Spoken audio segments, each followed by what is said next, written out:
What if I told you that the most famous box in human history, the one responsible for unleashing, every plague, misery, and evil into the world, what if I told you it never actually existed? Yeah, it's completely made up. Right. The foundational myth of human suffering is built on a literal 16th century typo. It's kind of the ultimate mythological game of telephone, just stretching across thousands of years of translation, politics, and shifting cultural anxieties. Yeah. We like our historical touchstones to be solid, but this one just completely disintegrates the moment you look closely at it. It really does. Welcome to today's deep dive. We are turning our focus to a single, really fascinating Wikipedia source on a story you almost certainly think you know, Pandora's Box. Right. We use the idiom, opening a Pandora's box, to describe starting something that causes just a massive cascade of unforeseen problems. Yeah, or opening a can of worms. Exactly. But nearly everything baked into our modern understanding of this myth is just a total misunderstanding. Yeah. So today our mission is to deconstruct this 2,700-year-old artifact. It's going to be a wild ride. Oh, for sure. We are going to guide you through massive linguistic mistranslations, ancient philosophical debates over whether hope is actually a sadistic curse. That part is wild. Right. And how history has repeatedly, predictably shifted the blame for mankind's suffering to fit the politics of whatever era it was. Okay, let's unpack this. We really have to start with the object itself. I mean, before we even approach the question of what escaped to plague humanity, the very phrase Pandora's Box needs to be thrown out. Yeah. Based on the earliest surviving written sources, it was never a box. Which is wild to think about. Yeah. The primary source for this entire myth is a poem by the ancient Greek poet Hesiod. It's called Works and Days, and it was written somewhere around 700 BC. Right. And if you read the original ancient Greek text, Hesiod never once mentions a box. The specific word he uses is pithos. Yeah, and a pithos is essentially a massive industrial-sized clay storage jar. Like a silo. Exactly. These were not intricate, portable little wooden boxes you could, keep on a vanity or tuck under your arm. Right. These were enormous, heavy earthen vessels, often sunk halfway into the ground to keep their contents cool.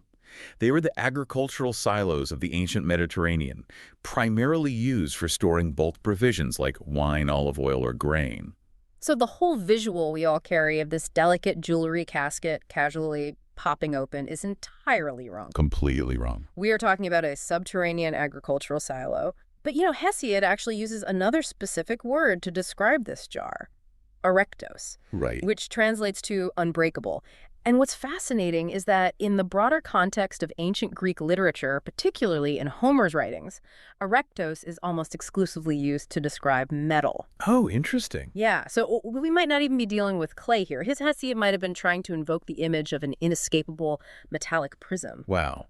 The clay imagery is what ultimately cemented itself in the cultural consciousness, though, mainly because of a much darker context surrounding these vessels. Yeah, the creepy part. Pithoi weren't just used for grain or wine. In the ancient Greek world, they were frequently ritually used as burial containers for human bodies, Yeah. particularly for children.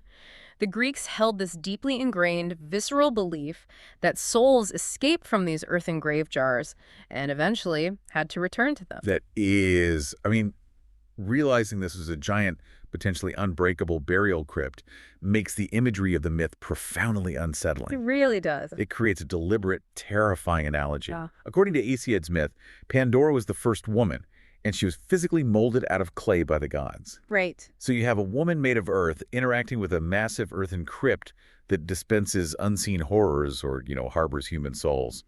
The vessel and the woman are symbiotically linked by the very material they are made of. It is a brilliant literary device by Hesiod. Really brilliant. Uh-huh. That device was completely flattened in the year 1508 by a humanist scholar named Erasmus of Rotterdam. Ah, yes. This is where the typo comes in.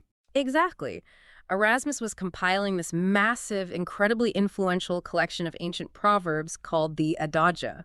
He was taking these old Greek texts and translating them into Latin for a booming Renaissance audience. Yeah. And when he got to Hesiod's account of Pandora, he encountered the Greek word pithos, the giant jar, but in his translation, he substituted the Latin word pyxis. Which translates to box. A very specific kind of box, actually. A pyxis was typically a small cylindrical lidded box used for cosmetics or jewelry. Wow. It's entirely possible Erasmus just confused the two words because they sound somewhat similar, or, perhaps he thought a small cosmetic box fit better with the contemporary view of female vanity. Yeah, that tracks for the time. Whatever his reasoning, because Erasmus was one of the most widely read scholars of the Northern Renaissance, his mistranslation became the definitive version for Western literature and art for the next 500 years. That is wild. The towering, soul-harboring earthen crypt was just erased, and the tiny, portable jewelry box took its place. And that completely changes the psychological weight of the myth. It is the difference between confusing a Tupperware container with a crypt. That's a great way to put it. Opening a little box feels accidental, right? Like a fleeting moment of absent-minded curiosity. But removing the heavy seal from a giant, earthbound grave jar feels incredibly deliberate, almost transgressive. Absolutely. But realizing this was a massive burial crypt makes the actual contents of the jar so much more terrifying, because Hesiod tells us this wasn't an empty vessel, it was loaded. Yeah, the traditional narrative, courtesy of Hesiod, frames the contents as a punishment. Zeus is furious because Prometheus stole fire from the gods and gave it to mortal men. Right, the classic origin story. In retaliation, Zeus orders the creation of Pandora, who is presented as a gift to Prometheus's foolish brother, Epimetheus. She arrives with this jar containing sickness, death, and what Hesiod calls countless plagues. They are unleashed into the world as cosmic vengeance. Right. But if we look at alternative ancient accounts, they completely flip the script on this. They really do. Homer's Iliad, which predates Hesiod, or is, at least contemporary to him, suggests there isn't just one jar holding humanity's fate. Homer describes two massive urns sitting permanently on the floor of Jove's palace. Two urns. Yeah. One is filled with evil gifts, and the other is filled with good ones. The gods just mix them up and dole them out to mortals, arbitrarily determining our fortunes. The Homeric version really treats human suffering as kind of a bureaucratic distribution system rather than a singular punishment. Exactly. But the most radical departure comes a century later from the 6th century BC poet Theognis of Megara and a later fable by the writer Babrius. They proposed that the jar didn't contain evils or plagues at all. Really? Yeah. It was originally filled with the universal blessings of the gods. Oh, wow. So in this version, Pandora isn't even the one who opens it, right? Correct. Theognis points the finger at a generic, foolish man who unseals the jar just to see what is inside. And because he opens it, all of those universal blessings escape and fly back up to Mount Olympus. Right. They abandon humanity, leaving us with absolutely nothing but a cold, empty world. There is a stunning Renaissance engraving by the Italian artist Giulio Bonassone that perfectly captures this alternative myth. Oh, I've seen that one. Yeah, it depicts a man struggling to hold the lid of a massive storage jar. Swarming out of the jar and flying up into the clouds are these female figures representing the Roman virtues. And we know what they are because he literally labeled them. Exactly. We know exactly what humanity is losing because Bonassone labeled them in Latin right on the print. Security, harmony, fairness, mercy, freedom, happiness, peace, worth, and joy. They are just evaporating. Wow. If we connect this to the bigger picture, it utterly transforms the emotional resonance of the story. The Hesiodic version we all grew up with is a story of contamination. Right. We lived in a pure world and we accidentally unleashed a vial of poison into it. But the Theognis version is a story of profound loss. We lived in a paradise, and we accidentally left the front door open, allowing every good thing we possessed to escape and never return. The tragedy of contamination versus the tragedy of squandered potential. Exactly. But regardless of whether the jar was a crypt of plagues or a squandered paradise, every single ancient source agrees on one lingering, central detail. When that heavy lid was finally slammed shut, one solitary thing was left trapped inside. Elpis. Elpis, which is almost universally translated into modern English as hope. Yes. This brings us to the absolute crux of the Pandora myth, and arguably one of the most contentious debates in classical scholarship. Oh, definitely. Is having hope trapped in a jar a blessing? Or is it the ultimate curse? The entire interpretation of human existence in Greek mythology hangs on two very sticky linguistic and logical questions.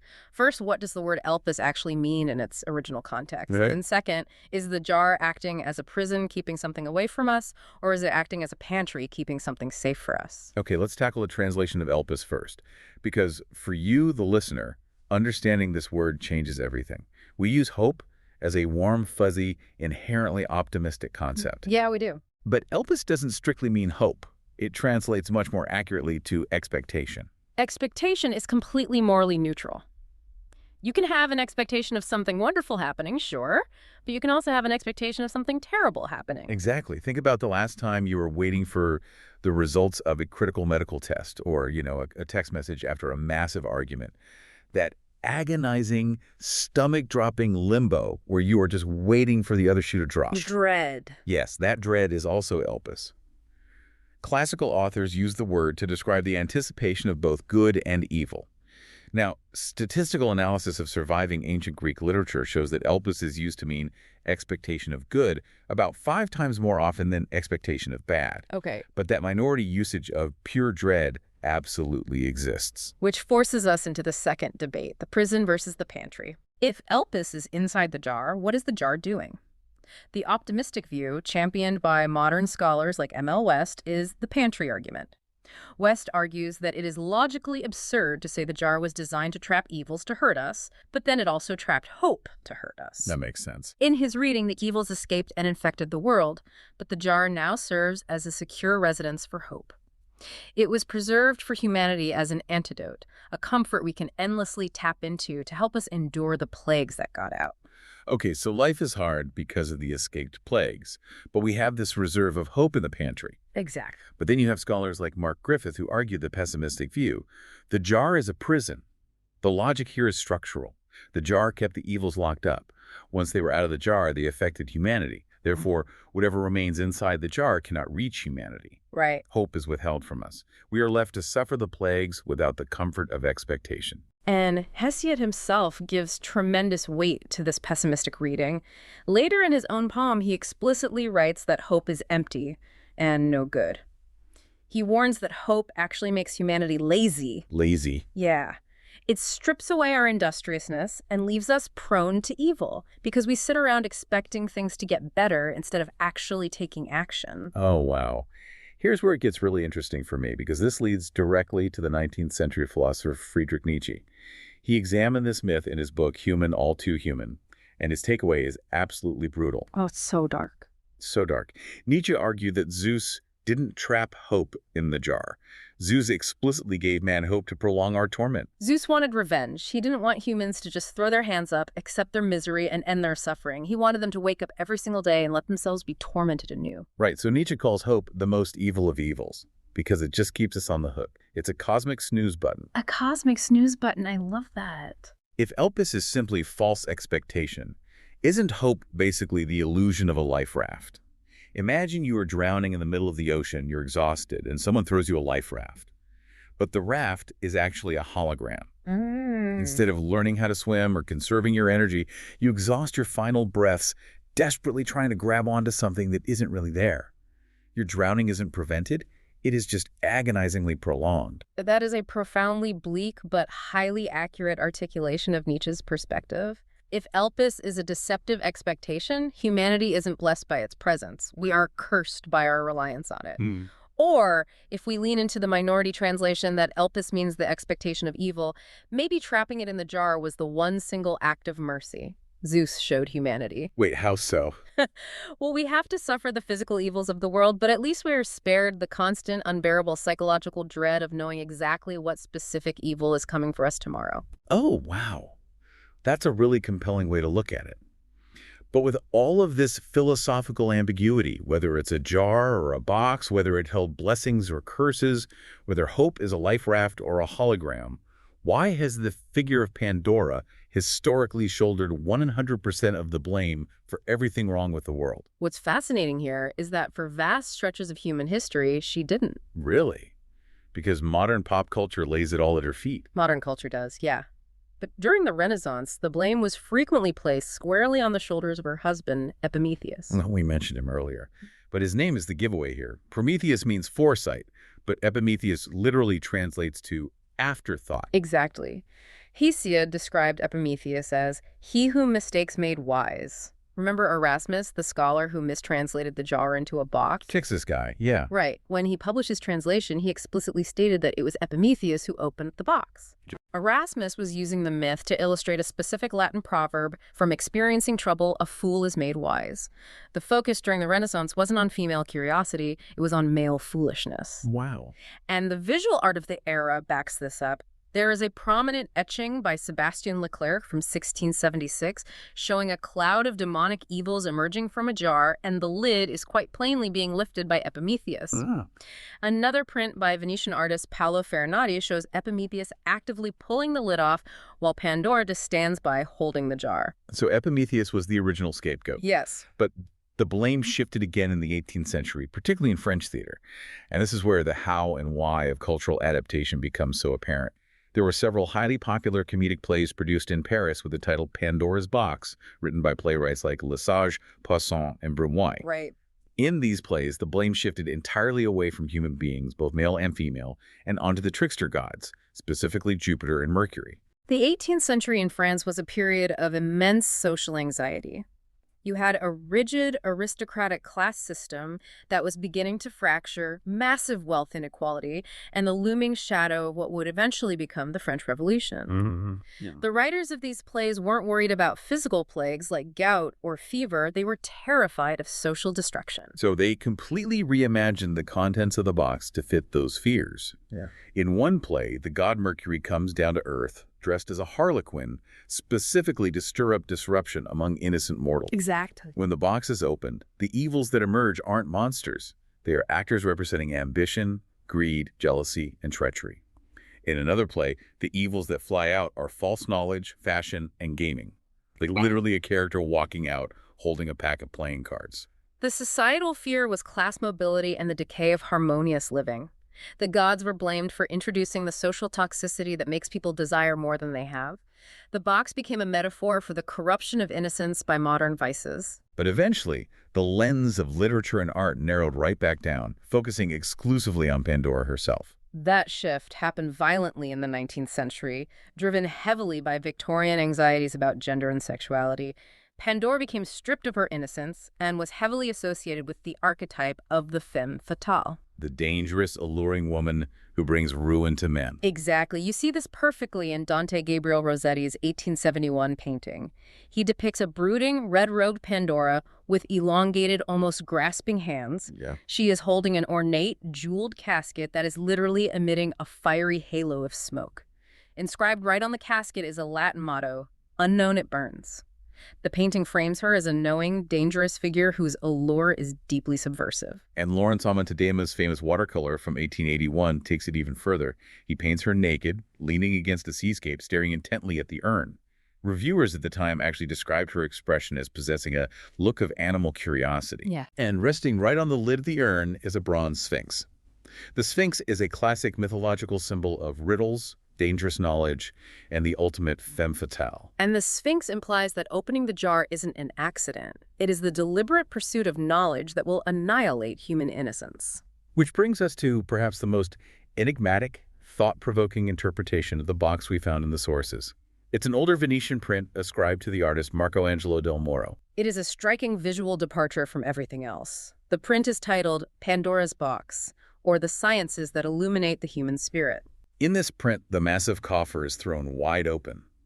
But instead of demonic plagues or floating virtues, what aggressively spills out of the box are heavy books, scrolls, manuscripts, and tangled snakes. And remember, in antiquity, snakes were not inherently symbols of evil. They were frequently utilized as symbols of deep, ancient wisdom. Right, so is the box actually an allegory for science and knowledge? Is opening it framed as a tragedy because it brings the heavy, complicated burden of understanding the universe? Right. Or is it a triumph because it dispels the darkness of ignorance? It's hard to say. The print actually features the sun god Apollo pointing upwards to the heavens while a shadowy figure representing darkness literally falls away in the background. What's fascinating here is how humanity utilizes this single mythological framework as a mirror for our current cultural anxieties. We constantly rewrite the myth to explain what we are afraid of right now. Yeah. When the Renaissance was obsessed with the consequences of foolishness, Epimetheus, the afterthought, opened the box. When 18th century France was terrified of social decay and the disruption of the class system, the trickster gods unleashed ambition and gaming. Right. When the Victorian 19th century was grappling with the changing roles of women, Pandora was transformed into the femme fatale. And when society faces the explosion of information and new paradigms of learning, the box overflows with books, manuscripts, and science. So what does this all mean? We started this deep dive. looking at a simple, everyday idiom about a box of monsters. But for you, the listener, the journey we just took through the sources completely rewires how you can look at that phrase. Absolutely. The next time someone in a meeting warns you not to open a Pandora's box, you can tell them that, historically speaking, it's actually a giant clay soul jar. It was probably opened by a guy literally named Afterthought to teach us a lesson about being foolish. Yes. And the only thing left inside is a highly debatable philosophical concept that might just be a cosmic hologram keeping us trapped in our own misery. It might completely derail the meeting, but your historical accuracy will be unassailable. Very true. On a deeper level, the evolution of this myth connects so perfectly to our daily lives right now. We are constantly surrounded by new gifts descending upon society, Yeah. whether it's the pervasive reach of the internet, the addictive algorithms of social media, or the sudden explosive dawn of artificial intelligence. Yeah, totally. Initially, these things always appear like blessings, much like the Roman virtues in that Renaissance engraving. But opening them inevitably unleashes massive, unforeseen societal shifts. We are constantly deciding in real time whether the jars we are opening are bringing us knowledge that illuminates the human spirit or disruptive passions that tear apart our harmonious living. It leaves us ultimately wrestling with the question of Elpis. I want to leave you with one final thought to ponder on your own after this deep dive ends. Oh. If Elpis truly translates to expectation, the relentless anticipation of both the good we desire and the bad we dread, perhaps the true tragedy of the Pandora myth isn't that evils were released into the world. Evil, sickness, and struggle exist regardless of jars or boxes. Perhaps the profound, enduring tragedy is that by opening that lid to peer anxiously into what the future holds, humanity lost the ability to simply live in the present. We are forever cursed to either dread tomorrow or falsely hope for it, never fully inhabiting the day we are actually in.